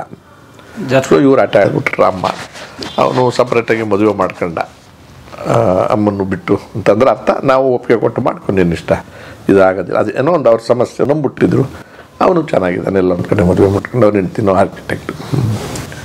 ಇದು ನಮ್ಮ ಮನೆಯ ನಮ್ಮ ಹುಡುಗರಿಗೆ ಮದುವೆ ಎಲ್ಲ ಇದೆ. ಇಂಟರ್ ಕ್ಯಾಸ್ಟ್ ಮ್ಯಾರೇಜ್ಗೂ ಬೇಜಾರಿಲ್ಲ. ಆಮೇಲೆ ಮನೇಲಿ ಇರೋಕ್ಕೂ ಇಷ್ಟು ಬೇಕು, ಬೇಡ ಅಂದರೂ ಸರಿಸಿದ್ರು. ಈಗಲೂ 8 ವರ್ಷ ಆಗೋಯ್ತು, ಹೋಗಲ್ಲ ಅಂತ ಕೂತವ್ರು ಏನು ಮಾಡೋದು. ಬಟ್ ಹೇಗೆ ಸಾಮರಸ್ಯ ಅವ್ರದ್ದು ಜೀವನ. ನಾವಿಬ್ಬರು ಹಿರಿಯರು ನಮ್ಮ ಮಾತು ಕೇಳಲೇಬೇಕು ಅಂತ ಅವರ ಅಪ್ಪ ಅಮ್ಮ ಹೇಳ್ಕೊಟ್ಟಿರ್ತಾರೆ. ಆ ಥರದ್ದು ಬೈಂಡಿಂಗ್ ಮಾಡ್ಕೊಳ್ಳೋದು ಬೇಡಿ. ನಾವು ಭಾಳ ಜಾಲಿಯಾಗಿರೋಣ. ಅದು ತೆಗೆದು ಹೊರಗಾಗ್ತೀವಿ ಅನ್ಸೋದು ಬೇಡ. ಅವ್ರಿಗೆ ಹೇಳ್ಬಿಡು. ಅವರು ಪರ್ಸನಲ್ಲ ಎಲ್ಲೋ ಚುರುಮುರಿ ತಿನ್ನಬೇಕು, ಹೋಗ್ಬೇಕು, ಇನ್ಯಾವುದೋ ಪಿಕ್ಚರ್ಗೆ ಹೋಗ್ಬೇಕು, ಇನ್ಯಾವುದೋ ಬಟ್ಟೆ ತರಕ್ಕೆ ಹೋಗ್ಬೇಕು, ಗಂಡ ಹೆಂಡ್ತಿನೇ ಹೋಗ್ಬೇಕು, ಟ್ರಿಪ್ಗೆ ಹೋಗ್ಬೇಕು. ನಾವು ಅಡ್ಡಿನೇ ಮಾಡಬಾರ್ದು. ನನಗಿಷ್ಟ ಇಲ್ಲದ್ರು ನಿನಗಿಷ್ಟ ಇಲ್ಲದ್ರು ಅಡ್ಡಿ ಮಾಡಬಾರ್ದು. ಅದು ನಮ್ಮ ವಯಸ್ಸಿನವ್ರದ್ದಲ್ಲ. ಅದು ನಾನು ರಾಮ ಮಂದಿರಕ್ಕೆ ಕೊಟ್ಟು ಬರೋಣ ಅಂತ ನಾನು ನೀನು ಅಂತ ಅಂದರೆ ಅವರು ಅಲ್ಲೆಲ್ಲೋ ರೆಸಾರ್ಟಲ್ಲಿ ಇದು ಸಿಗುತ್ತೆ ತಿಂಡಿ ಅಂತ ಈ ಥರದ್ದಿದ್ದಾಗ ನೀವು ಬಿಟ್ಬಿಡು. ನಿನಗೂ ಆಸೆ ಇದ್ದರೆ ಅವ್ರು ಕರೆದ್ರೆ ಹೋಗು, ನೀನು ಕರ್ಕೊಂಡು ಹೋಗೋ ಕಡೆ ಕರಿ ಅವ್ರನ್ನ. ಈ ಥರ ಇರೋಣ, ತಲೆ ಕೆಡಿಸ್ಕೊಳ್ಳೋದು ಬೇಡ. ಮನೆ ಒಳಗಡೆ ಅವ್ರಿಗೇನು ಬೇಕು ಅವರು, ನಮಗೇನು ಬೇಕು ಪರ್ಟಿಕ್ಯುಲರಾಗಿ ಅವ್ರು ಮಾಡ್ಕೊಳ್ಳೋದ್ರೆ ಮಾಡ್ಕೊಂಡು, ಇಲ್ದಿನ ನಾವು ಮಾಡೋದು ಅವ್ರು ತಿಂತಾರೆ, ನೀವು ಮಾಡೋದು ನಾವು ತಿಂತೀವಿ, ಈ ಥರ ಹೇಳ್ಬಿಡು ಮಾಡೋಣ ಅಂತ. ಹಂಗೆ ಇದ್ದೀವಿ, ಅದೇನು ತೊಂದರೆನೇ ಆಗಿಲ್ಲ. ಕಲಾ ಮಾಧ್ಯಮದ ಎಲ್ಲಾ ಎಪಿಸೋಡುಗಳು ನಿಮಗೆ ಸಿಗಬೇಕು ಅಂತಂದ್ರೆ ಕಲಾ ಮಾಧ್ಯಮ ಯೂಟ್ಯೂಬ್ ಚಾನೆಲ್ನ ಸಬ್ಸ್ಕ್ರೈಬ್ ಮಾಡಿ, ಬೆಲ್ ಐಕಾನ್ನ ಕ್ಲಿಕ್ ಮಾಡಿ, ತಪ್ಪದೇ ಮಾಡಿ. ಸ್ನೇಹಿತರೆ, ಕಲಾ ಮಾಧ್ಯಮದ ಎಲ್ಲ ಸಂದರ್ಶನಗಳನ್ನು ನೀವೀಗ ಓದಬಹುದು. www.kalamadhyama.com ಈ ವೆಬ್ಸೈಟ್ಗೆ ವಿಸಿಟ್ ಮಾಡಿ ಇಂಟರ್ವ್ಯೂಗಳನ್ನು ಓದಿ. ಓದುವ ಸಂಸ್ಕೃತಿ ಹೆಚ್ಚಾಗಲಿ. ಧನ್ಯವಾದ.